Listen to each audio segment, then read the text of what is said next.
Boy, I need a paddle of water at my house like that. That's my kids drinking the weekend. We're tracking plenty of rain early this morning, even a couple of storms. Good news is not seeing anything severe, and some of us, we really do need the rain. So good luck for areas like Jefferson County. They picked up a couple of inches overnight tonight. They've just been continuing to see that rain.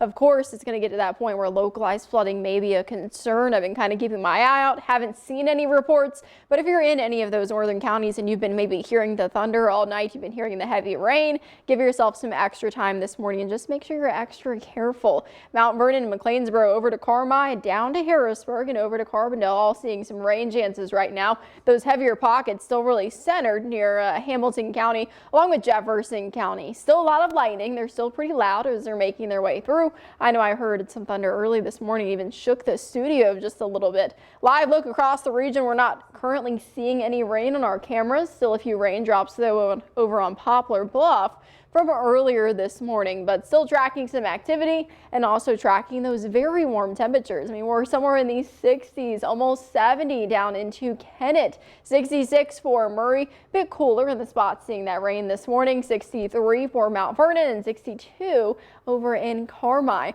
Highs today, they're going to vary depending on how much rain everyone has seen. So if you're in Mount Vernon, you're likely going to climb into the upper 70s, but if you're down into the Boot Hill, you're going to likely see maybe even the mid 80s. We're tracking a bit of a lull as far as rain goes as we head into lunchtime and then kind of early afternoon, but it picks right back up late into the evening and overnight. And because of that, we've got Threat Tracker up for today and Thursday. As we head into late week, we're drying out, but we're still really going to feel like mid-August out there, which I know some people enjoy that last little stretch of summer that we've kind of been seeing with those mid-80s. Rain chances still stick around and really just settle over southern Illinois there, at least for a few more hours. Clearing out by lunchtime. Temperature-wise, we're somewhere in the 70s. Some of us, though, mid-80s by lunchtime.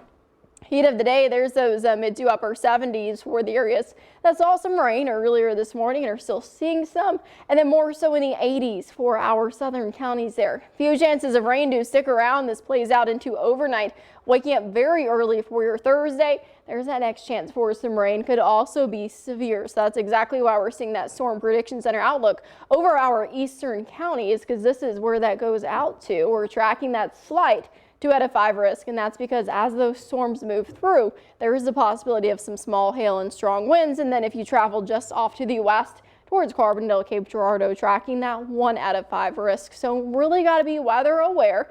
As far as this morning goes, I don't think we're going to see any warnings, really maybe 1 or 2 if any, but the concern really goes as we head into early Thursday and then the threat does return. We're drying out though just in time for Friday and any of your Friday night plans. Storm Track 3 app always coming in very handy. We've got radar on there, which really very handy early this morning. Tracking some scattered storm chances today and then some morning scattered chances for Thursday. Plenty of sunshine though, a perfect Friday and weekend forecast. Maybe if you were debating about making it a 3-day weekend, the weather is really on your side. Plenty of sunshine and lows staying somewhere in the upper 50s, low 60s. Oh.